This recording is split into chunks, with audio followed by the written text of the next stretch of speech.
안녕하세요. 아나운서 민세정입니다. 2010년경 빅데이터가 출현하면서 데이터를 분석해 뉴스를 찾거나 데이터 자체가 뉴스가 되는 데이터 저널리즘이 각광을 받기 시작했죠. 이 같은 데이터 저널리즘을 구현하기 위해서는 데이터를 수집하고 정제하고 또 분석하고 구조화하여 보기 좋게 데이터를 시각화하는 일련의 과정들이 유기적으로 연결돼야 합니다. 이 모든 과정에서 가장 중요한 건 데이터 저널리즘이란 말 그대로 기본적인 데이터 수집이 탄탄하게 선행돼야 한다는 겁니다. 그래서 오늘은 데이터 저널리즘에 있어 가장 기본이 되는 데이터 수집을 더 빠르고 편리하게 할 수 있는 방법들을 살펴보고자 합니다. 기자들이 데이터를 수집하기 위해서는 정부 부처나 출입처 등에 직접 자료를 요청할 수도 있고 구글이나 네이버 등 검색 엔진을 통해 보도자료, 연구서, 또 다양한 통계 데이터들을 검색해 수집할 수 있습니다.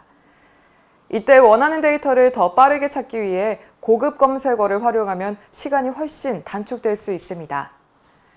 이미 구글 학술 검색과 고급 검색어들은 충분히 활용하고 있으실 거라 생각해 구글 검색 기준으로 고급 검색어 몇 가지만 짚고 넘어갈까 합니다. 먼저 정확하게 일치하는 검색 결과를 얻기 위해서는 쌍따옴표 안에 단어나 문구를 넣으면 되고요. 특정 사이트 내에서만 내용을 검색할 때는 검색할 키워드를 입력한 뒤 사이트 콜론을 입력하고 검색하고자 하는 사이트 주소나 도메인 주소를 넣으면 됩니다.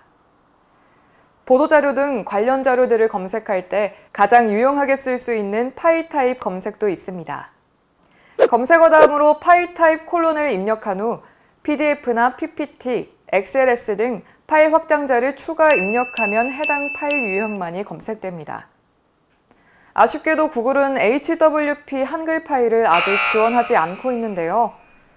보통 정부나 출입처의 보도자료, 보고서 등의 경우 한글 파일과 PDF 파일이 함께 업로드되는 경우가 많아 큰 문제는 없으리라 생각됩니다. 더 빠른 검색을 위해서는 특정 사이트 내 검색과 파일 타입을 결합하는 것도 좋은 방법입니다. 예를 들어 코로나19 관련 내용이 담긴 PDF 파일을 도메인 go.kr에서 찾고 싶다면 이렇게 결합해 검색할 수 있습니다. 검색을 통해 기사 작성을 위해 필요한 데이터들을 확인했다면 이제 가공의 단계를 거쳐야 합니다. 보통 데이터를 가공할 때 엑셀을 많이 활용하지만 여기서는 구글 시트를 활용해 보도록 하겠습니다. 구글 시트는 무료로 이용할 수 있는 툴인데다 자료 스크래핑과 데이터 시각화를 위한 연동이 용이하다는 장점이 있기 때문이죠. 데이터를 가져올 때 Ctrl+C, Ctrl+V, 복붙을 하실 수도 있겠지만 구글 시트는 임포트 HTML, 구글 파이낸스 등의 함수를 활용해 한 번에 데이터를 가져올 수 있습니다. 먼저 데이터가 있는 사이트를 열고 필요한 데이터가 몇 번째 테이블에 있는지 확인합니다. 그 다음 구글 시트에 보시는 것처럼 import html 괄호 열고 쌍따옴표 안에 각각 URL과 형식을 넣은 다음 아까 확인한 테이블 순서를 입력합니다. 그러면 이렇게 한 번에 해당 데이터를 손쉽게 가져올 수 있죠. 다만 import html은 공개된 웹페이지의 데이터만 불러올 수 있으며 로그인이 필요한 페이지는 불러올 수 없다고 합니다. 또한 겉보기에는 HTML로 이루어진 웹페이지 같아 보이더라도 그 안에 자바스크립트 등이 포함되어 있으면 불러오지 못할 수도 있습니다. 그리고 가장 중요한 건 해당 함수는 구글 시트가 오픈되는 시점에서 데이터를 리로딩하기 때문에 데이터 수집을 목적으로 스크래핑을 할 경우 따로 백업을 해둬야 합니다. 또 다른 스크래핑 함수인 구글 파이낸스도 살펴볼게요. 구글 파이낸스 역시 구글 시트에서만 활용할 수 있는데요. KRX와 코스닥 관련 데이터를 가져올 수 있어 증권 및 금융권 출입을 하시는 분들에게 유용하지 않을까 합니다.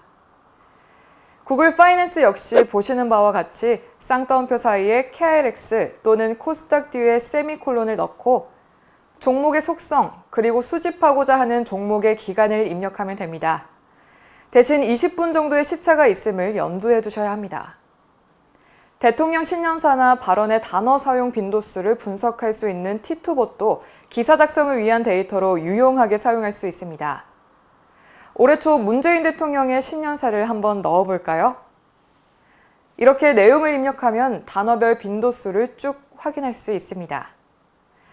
이처럼 티투봇은 동일 인물이 매년 주요 발언을 할 때 어떤 단어를 많이 사용했는지 빈도수를 비교할 수 있는 유용한 툴입니다.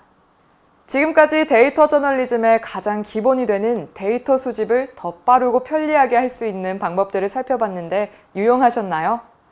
다음 시간에는 수집한 데이터를 시각화하는 방법에 대해 살펴보겠습니다. 그럼 다음 시간에 만나요.